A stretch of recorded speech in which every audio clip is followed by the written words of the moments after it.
हम लोग शुरू कर रहे हैं आज से रीयूजेबल लॉन्च व्हीकल।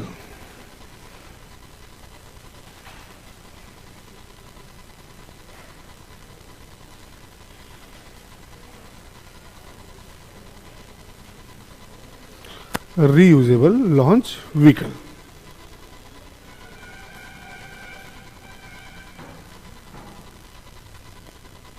शुरू करें अब। चलिए, देखिए, जब क्लास शुरू हो जाती है तो बात करने के आपके पास बहुत सारा टाइम है। क्लास के पहले, क्लास के बाद में दूर संचार भी है, टेलीफोनिक सर्विसेज भी हैं इंडिया में फॉर्चुनेटली। आप उस पर भी क्या है बात कर सकते हैं। क्लास में जब हम लोग रहे तो कहाँ फोकस करें, इस पे बात करते हैं। नाम से ही पता है कि हम अभी तक क्या थे, ईएलवीज को देख रहे थे, एक्सपेंडेबल लॉन्च व्हीकल को देख रहे थे कि जो क्या कर रहे थे, हम उसके फ्यूल के स्टेज को एक्सपेंड कर ले रहे थे या उसको डिक्रीज कर ले रहे थे अकॉर्डिंग टू आवर नीड। अब हम लोग आ रहे हैं रीयूजेबल लॉन्च व्हीकल पे। नाम से समझ में, रीयूजेबल यानी अब हम ऐसा लॉन्च व्हीकल बनाएंगे जो क्या होगा, रीयूजेबल होगा, जिसका हम क्या कर पाएंगे, बार बार यूज कर पाएंगे। Why we needed that? जब हमारे पास वर्ल्ड क्लास का पीएसएलवी है ही, पीछे क्लास याद है ना, जब हमारे पास वर्ल्ड क्लास का पीएसएलवी है ही तो हमको नीड क्या है, वाई? Cost benefits. गुड, पहला पॉइंट हुआ कॉस्ट बेनिफिट होगा। और time,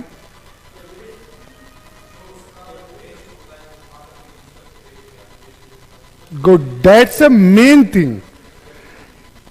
ELVs or the technologies, in ELVs the technology used are environmental damaging technology. वो क्या है, जब ELVs यूज करते हैं, हम एक्सपेंडेबल लॉन्च व्हीकल यूज करते हैं, हम PSLV या GSLV जब यूज करते हैं, तो जो उसका फ्यूल स्टेज जो है, जो डिटैच होता है, वो क्या होता है, वो डेब्री क्रिएट करता है, डेब्री पीसेस क्रिएट करता है, जो क्या होता है, other launch vehicle and satellites के लिए थ्रेट बन जाता है। तो वहां तो डिग्रेड होगा ही नहीं, क्योंकि वहां एनवायरमेंट तो है ही नहीं ना। वो तो हम स्पेस की बात कर रहे हैं, इसीलिए मैंने वेस्ट नहीं बोला, कचरा नहीं बोला, हमने क्या बोला, डेब्री। स्पेस वेस्ट को स्पेसिफिक टर्म दिया जाता है क्या, डेब्री। तो हमने क्या किया, डेब्रीज वर्ड इसीलिए इस्तेमाल किया कि आप तुरंत समझ जाओ कि ये क्या है, स्पेस की बात हो रही है। तो इन फ्यूचर हर जगह, हर फील्ड में देख रहे हो कि क्लीन टेक्नोलॉजी की बात हो रही है, क्लीन टेक्नोलॉजी की हर फील्ड में बात हो रही है। तो स्पेस सेक्टर में भी क्या है, नियर फ्यूचर में इस क्या है, क्लीन टेक्नोलॉजी की बात होगी। जब क्लीन टेक्नोलॉजी की बात होगी तो इन्वायरमेंट डैमेज करने वाली टेक्नोलॉजी जो यूज होगा या जो यूज करेगा, हो सकता है कि इन फ्यूचर उस पर क्या लगाया जाए, कुछ पनिशमेंट के तौर पे कुछ पेनाल्टीज वगैरह लगाया जाए। जैसे अभी इंकरेज करने के लिए आप पढ़ रहे होंगे कि कार्बन क्रेडिट वगैरह, कार्बन क्रेडिट, कार्बन फुटप्रिंट, ये सब सुना है नाम। तो कार्बन क्रेडिट जिसकी अच्छी होती है तो अपनी क्रेडिट दूसरे को सेल भी कर लेता है। तो इन फ्यूचर क्या है, हम यूज क्या करेंगे, इन क्लीन टेक्नोलॉजी, इन्वायरमेंट को डैमेज करने वाली टेक्नोलॉजी को यूज नहीं कर सकते, और जो यूज करेगा हो सकता है कि उस पर क्या है, डेवलप्ड कंट्रीज जो है पेनाल्टी वगैरह भी लगाए। तो फ्यूचर किसका है, एडवांस टेक्नोलॉजी का और क्लीन टेक्नोलॉजी का।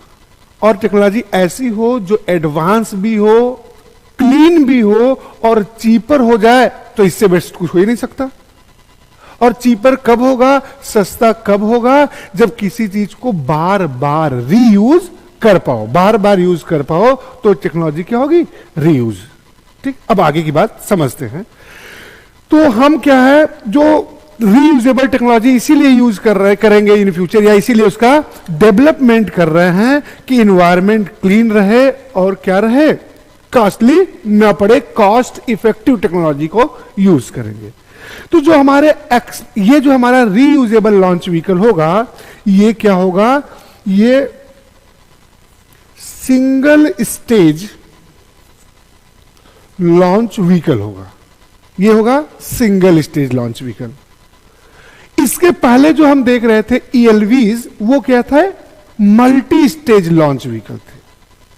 तो अब हमें यह समझना है पहले, या उस समय भी समझे होंगे, कि हम उसको मल्टी स्टेज बनाते ही क्यों थे। जो ईएलवीज था या पीएसएलवी या जीएसएलवी, हम उसको मल्टी स्टेज बनाते ही क्यों थे?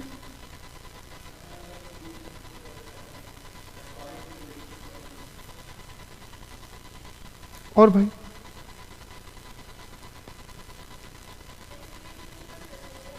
स्पेस के ऊपर की स्पेस में, हाँ हाँ,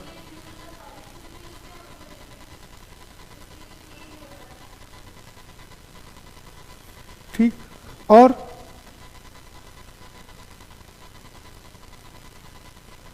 हमें ऊपर जाने में इन्वायरमेंट से लेना देना तो कुछ था नहीं, नीचे भी रहे, अगर विद इन इन्वायरमेंट भी होते हैं तो हमारा कुछ उससे है कांटेक्ट।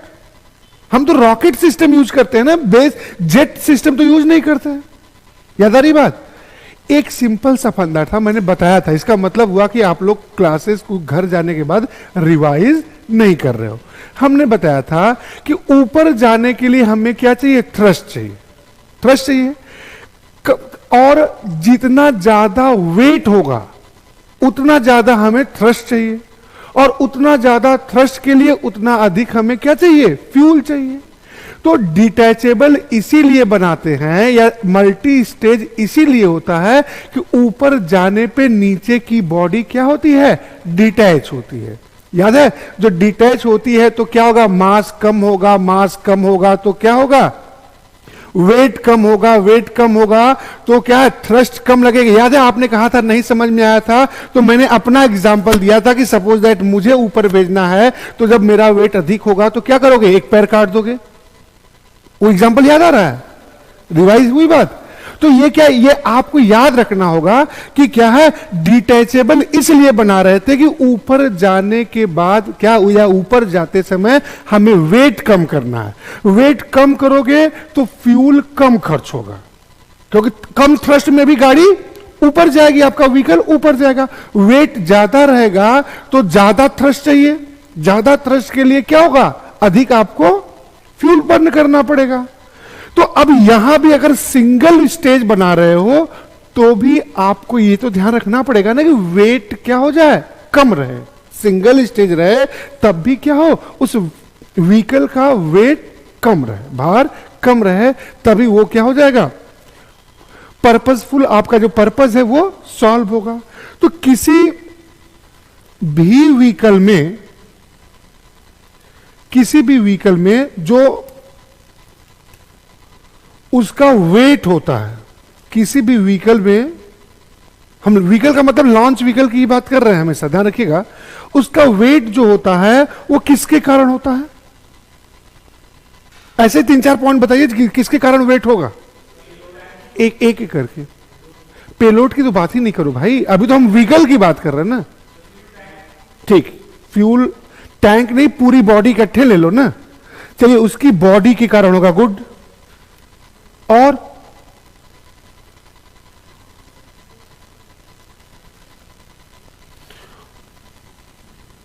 उसमें इंजन लगाओगे,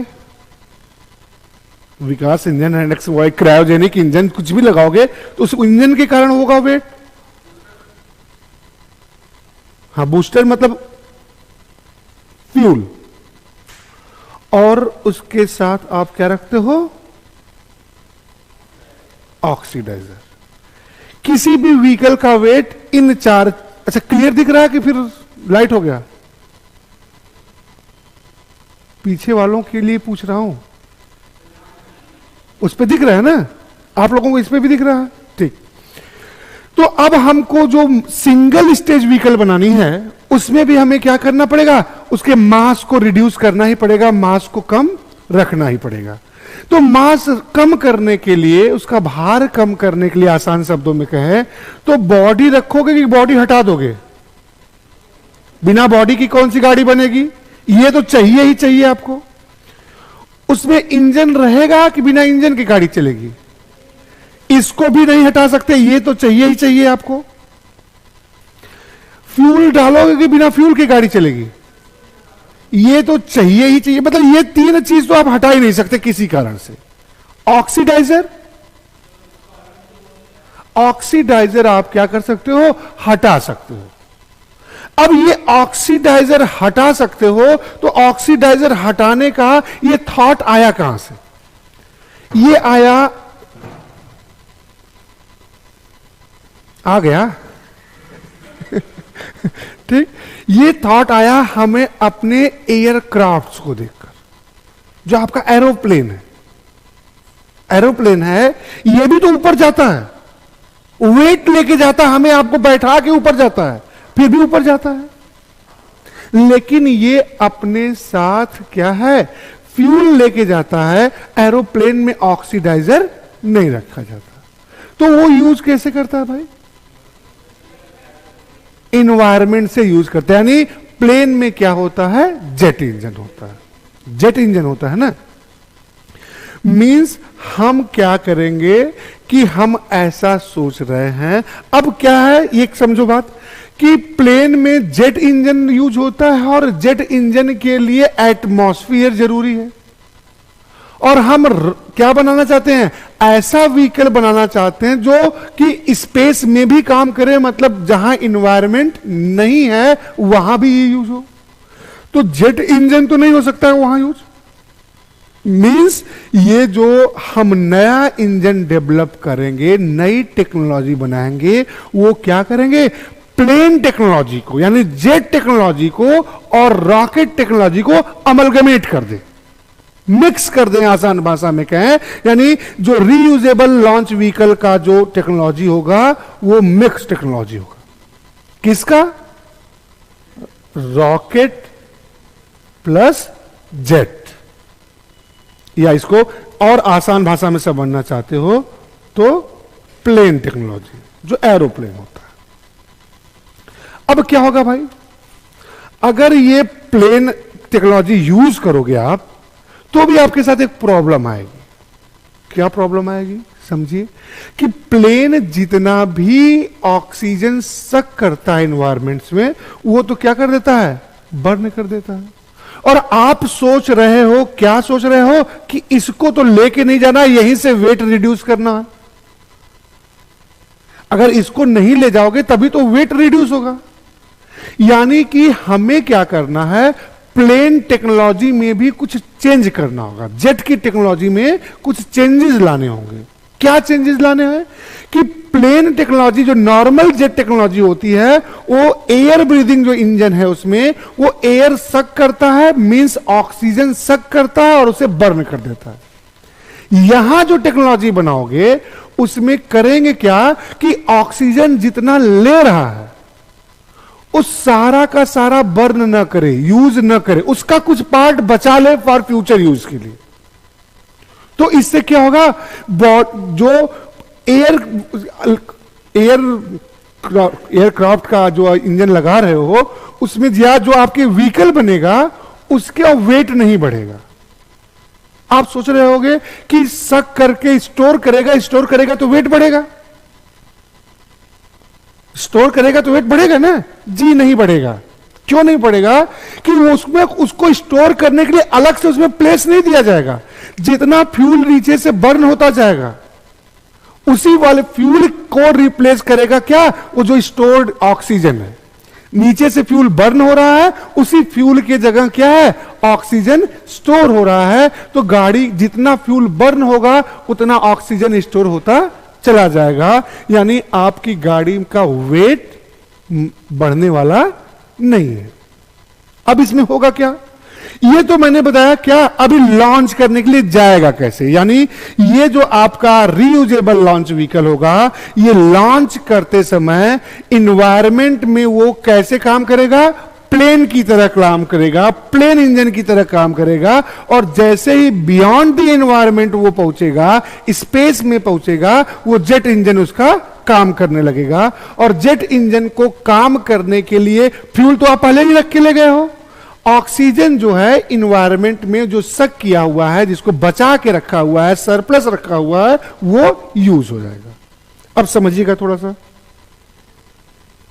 मान लीजिए ये आपकी सरफेस है, ठीक, यहां तक आपका ये इन्वायरमेंट है, यहां से आपने क्या किया, लॉन्च व्हीकल को लॉन्च किया, ठीक, यहां से यहां तक जाएगा एज अ प्लेन, और साथ ही में क्या करता रहेगा, इतनी डिस्टेंस ट्रेवल करने में उसका कुछ तो फ्यूल बर्न होगा, जितना फ्यूल बर्न होगा उतना क्या कर लेगा, वो ऑक्सीजन स्टोर कर लेगा। अब मान लीजिए आपने फिक्स किया है कि यहां पे पहुंच के, स्पेस में किसी पॉइंट को आप डिसाइड करते हो ना कि यहां पे पहुंचने के बाद वो क्या करेगा, आपके सैटेलाइट को इजेक्ट कर देगा, प्लेस कर देगा, लॉन्च कर देगा। तो यहां से स्पेस में जिस भी पॉइंट को आप डिफाइन किए हो वहां तक ये किससे जाएगा, वो जाएगा रॉकेट टेक्नोलॉजी की तरह। ये तो हमने क्या किया, लॉन्च की टेक्नोलॉजी बताई कि ऐसे ये काम करेगा। यहां पे इसने क्या किया, आपके सैटेलाइट को लॉन्च कर दिया, इजेक्ट कर दिया। अब रीयूजेबल है, नाम ही आपने दिया है रीयूजेबल, मींस इसको अब सेफली क्या करना पड़ेगा, आपको धरती पे वापस भी लाना पड़ेगा, तभी तो उसको रीयूज कर पाओगे। जब तक ये सेफली लैंड नहीं करेगा, वापस आ नहीं जाएगा, तब तक हम इसको रीयूज कहां से करेंगे। अब जब ये वापस आना शुरू करेगा यहां से, तो यहां से तो यहां तक आ गया, लेकिन जब इन्वायरमेंट में जब इंटर करेगा तो फिर इसका टेम्परेचर रैपिडली इंक्रीज करना शुरू करेगा। क्यों इंक्रीज करना शुरू करेगा भाई, सॉरी, और हाँ फ्रिक्शन, हाँ फ्रिक्शन। अच्छा एक बात बताओ, अब देखते हैं कॉमन कॉन्सेप्ट। आप कह रहे हो कि जब वापस इन्वायरमेंट में आएगा तो फ्रिक्शन पैदा होगा, रैपिडली इसका क्या होगा, टेम्परेचर इंक्रीज करेगा। तो ये बताओ, जब इन्वायरमेंट से ऊपर जा रहा था तब फ्रिक्शन नहीं था, तब क्यों नहीं इंक्रीज किया। ऊपर से नीचे आ रहा है तो क्या है, फ्रिक्शन लगा रहे हो, फ्रिक्शन के कारण क्या है, बहुत तेजी से आप कह रहे हो कि इंक्रीज करेगा। तो नीचे से ऊपर जाते समय भी तो रहा होगा, तब क्यों नहीं इंक्रीज किया।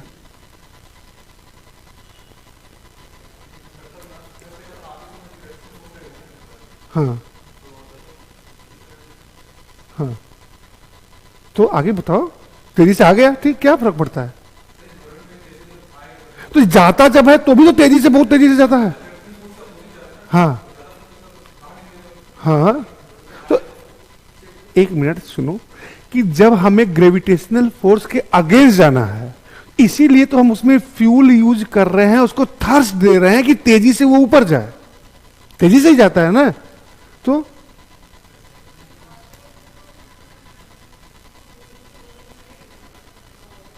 अगर क्रैश लैंडिंग कराओगे तो नहीं पड़ेगी। हाँ हाँ हाँ हाँ, तो यहां ताकत की बात मैं नहीं कर रहा हूं, मैं टेम्परेचर की बात कर रहा हूं।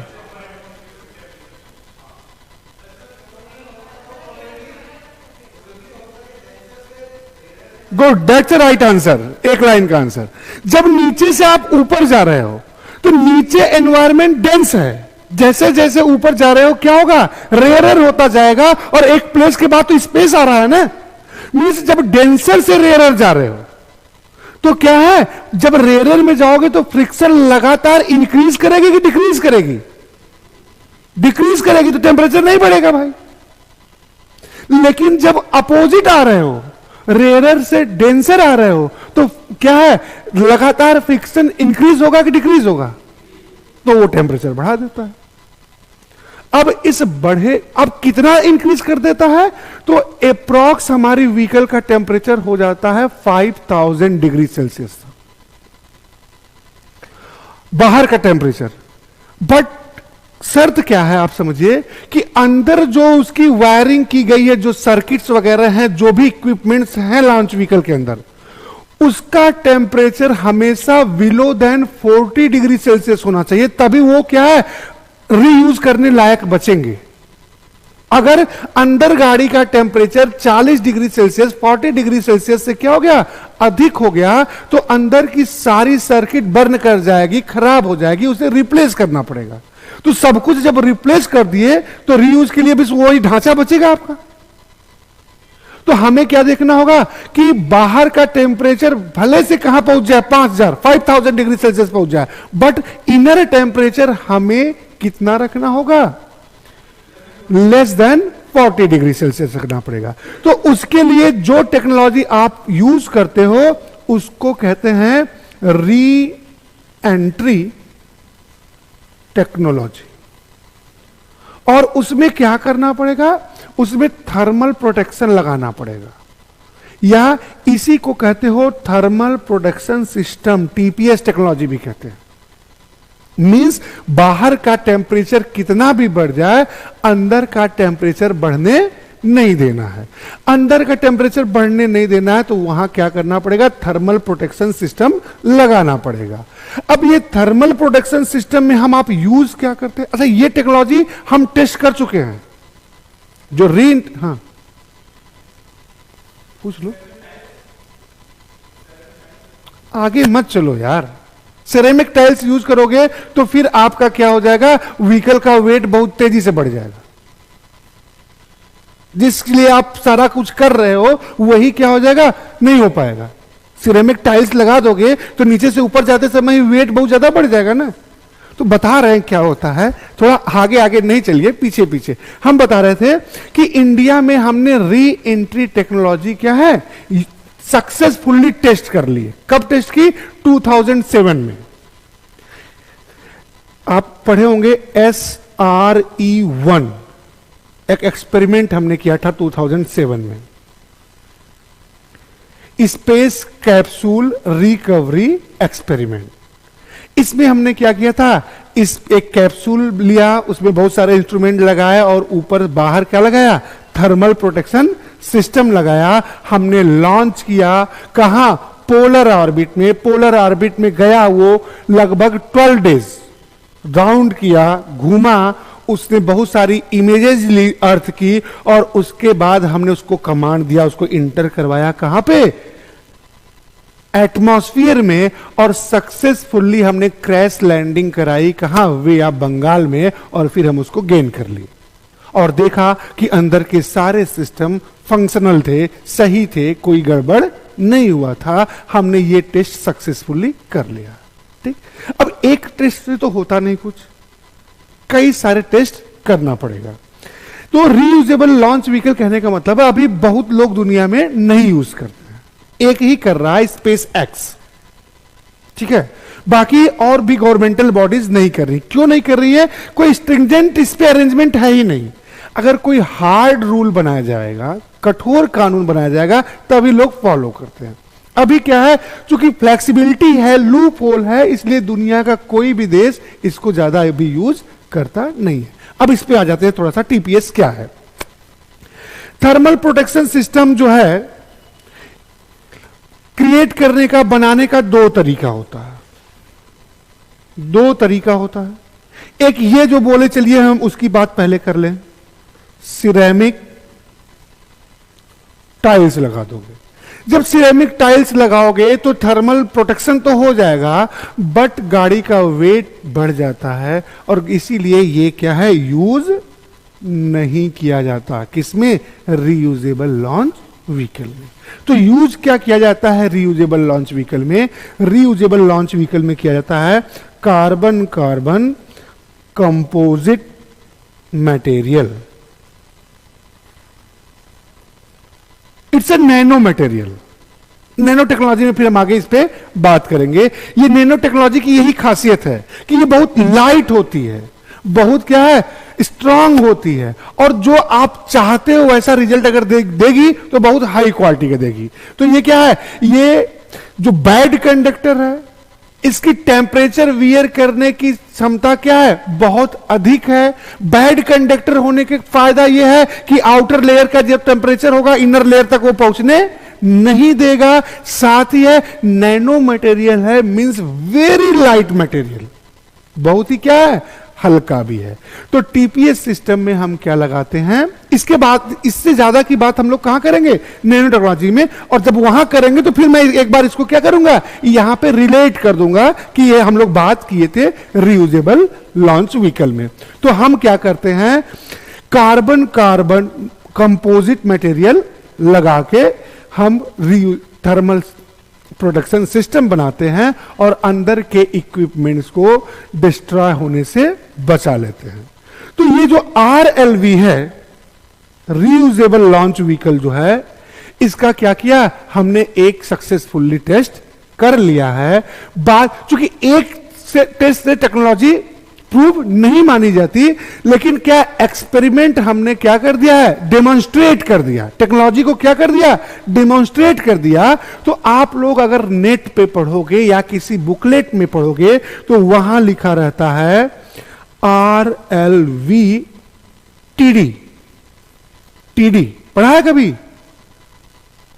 नहीं, पढ़ोगे तब मिलेगा, ठीक है। टीडी इंडिया के कॉन्टेक्स्ट में टीडी क्यों लिखा जाता है, क्योंकि इंडिया ने टेक्नोलॉजी डिमॉन्स्ट्रेट कर दी है, सक्सेसफुली डिमॉन्स्ट्रेट कर दी है, यानी रीयूजेबल लॉन्च व्हीकल की टेक्नोलॉजी हमने सक्सेसफुली डिमॉन्स्ट्रेट कर ली है। एक दो टेस्ट और जब जरूरत पड़ेगी तो करेंगे और हम रीयूजेबल लॉन्च व्हीकल यूज करना शुरू कर देंगे, ठीक।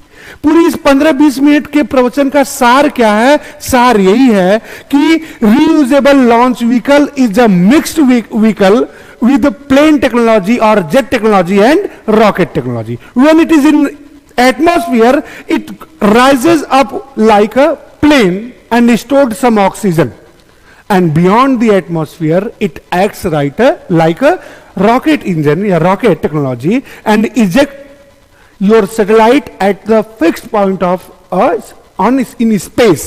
After that it re-enters in atmosphere and we regain it, and after some necessary changes we can reuse it. बात समझ में आई? अब लिख लिया जाए इसको, चलिए लिखिएगा तेजी से।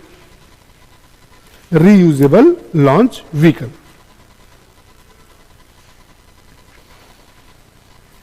लिखिएगा reusable launch vehicle is a vehicle, reusable launch vehicle is a vehicle that can launch satellites. Reusable launch vehicle is a vehicle that can launch satellites more than once in space. More than once in space. Full stop. It is a composite form of, it is a composite form of aircraft and rocket.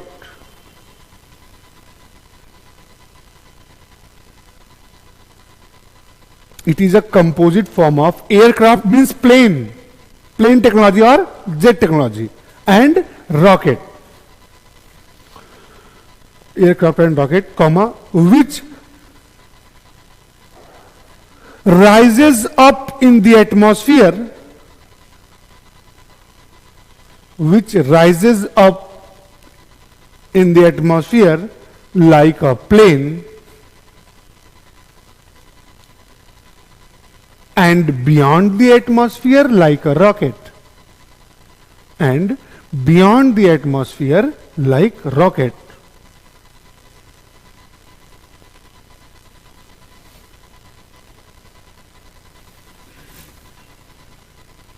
And launch satellite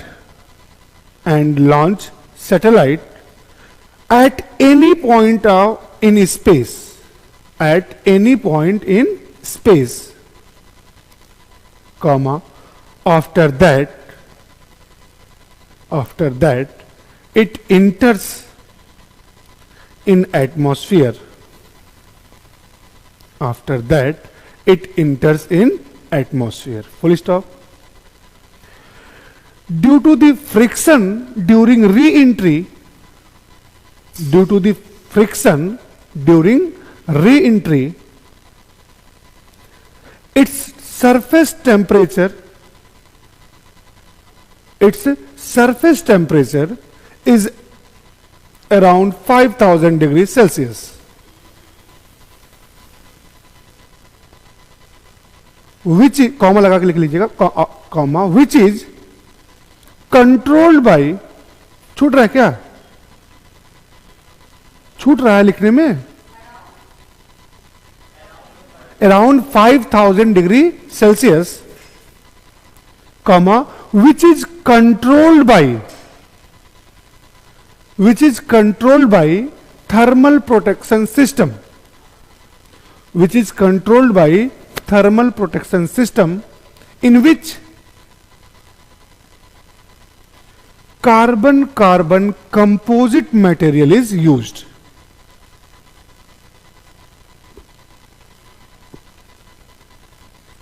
Full stop. Paragraph change. It can be used again, it can be used again with some necessary changes, it can be used again with some necessary changes after, sorry, before launch, after launch nahi, before launch, so after full stop, so the cost of relaunching decreases, so the cost of relaunching decreases. कितना decrease हो जाएगा ऐसे ही समझिएगा, full stop ये हो गया कि देखिए जो कॉस्ट होता है, पूरा जो मिशन का कॉस्ट होता है उसमें अप्रॉक्स 70% व्हीकल का कॉस्ट होता है, अप्रॉक्स 70% क्या होता है, व्हीकल का कॉस्ट होता है। अगर इस व्हीकल को आप बचा लिए, सेव कर लिए, तो 70% नहीं तो मोर देन 50% कॉस्ट कटिंग आपने कर दिया। तो ये समझिएगा कि इतना मोर देन 50% क्या हो जाता है, कॉस्ट कटिंग हो जाता है। आपने इतना टेक्नोलॉजी डेवलप किया तो उसको कुछ बेनिफिट्स इन फ्यूचर मिलेगा ना। हेडिंग डालिएगा, benefits of reusable launch vehicle, benefits of reusable launch vehicle। Point wise है, फटाफट लिखिए, फिर आगे समझने वाला काम शुरू करेंगे। लिखिएगा, पहला वही लिखते हैं, कॉस्ट कटिंग वाली बात ही पहले लिख लेते हैं। लिखिए first, the cost of launching satellites, the cost of launching satellites will be reduced, the cost of launching satellites will be reduced compared to current expenditure, compared to current expenditure।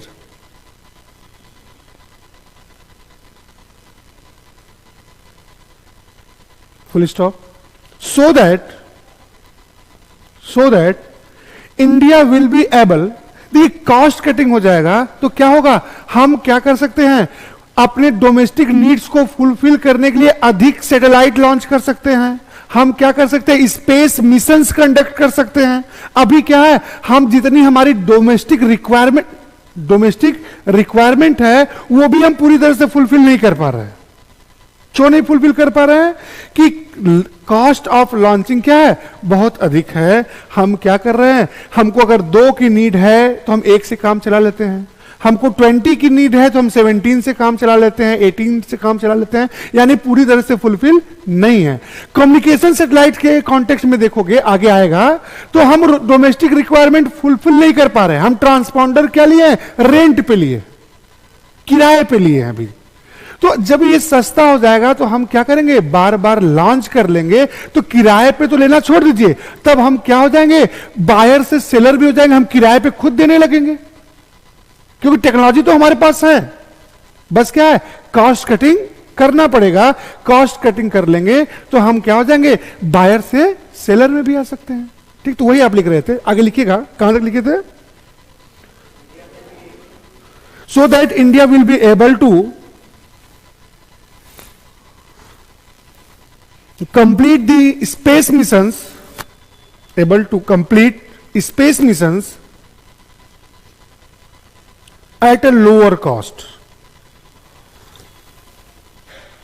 at lower cost। ये पहला point हो गया कि cost cutting कर लिया।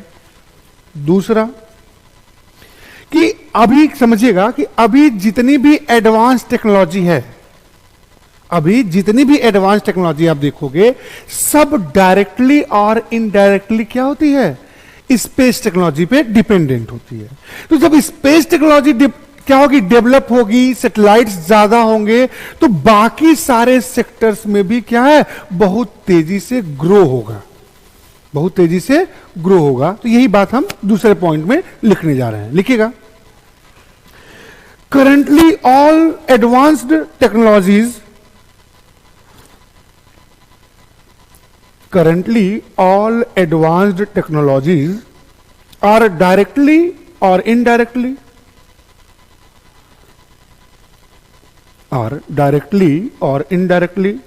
dependent on space technology, such as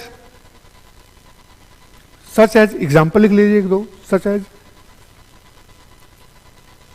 defence, communication, navigation, meteorological department,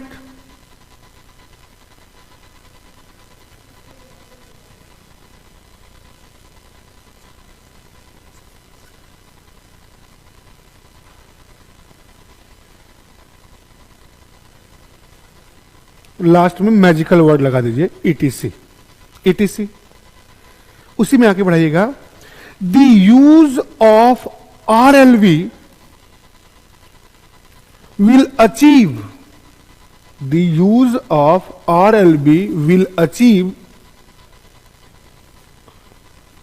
unprecedented strength.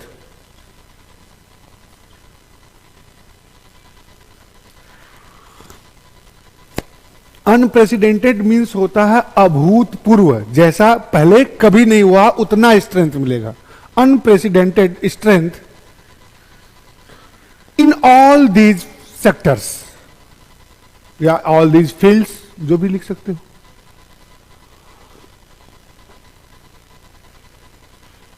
Next point आते हैं भाई। इस देखिए हम चांद तक तो पहुंच ही गए हैं, मैन मून मिशन हो चुका है ना, इंसान तो पहुंच ही चुका है। तो इन फ्यूचर क्या होगा, स्पेस टूरिज्म बढ़ेगा।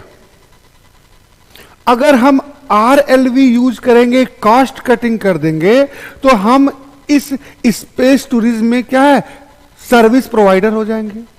फॉरेन करेंसी क्या है, मिलना शुरू हो जाएगी।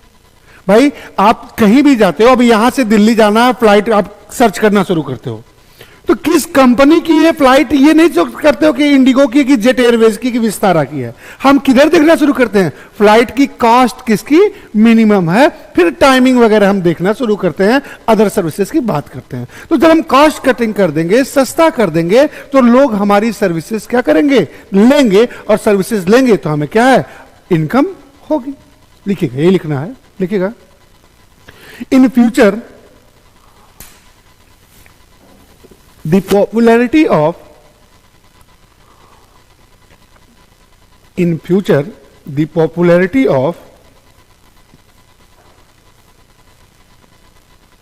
space tourism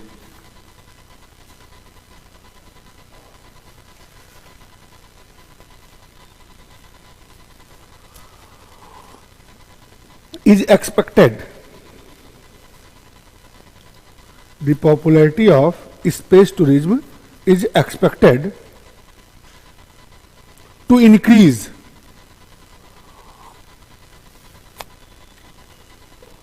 full stop. RLV can facilitate space tourism. RLV can facilitate space tourism at low cost.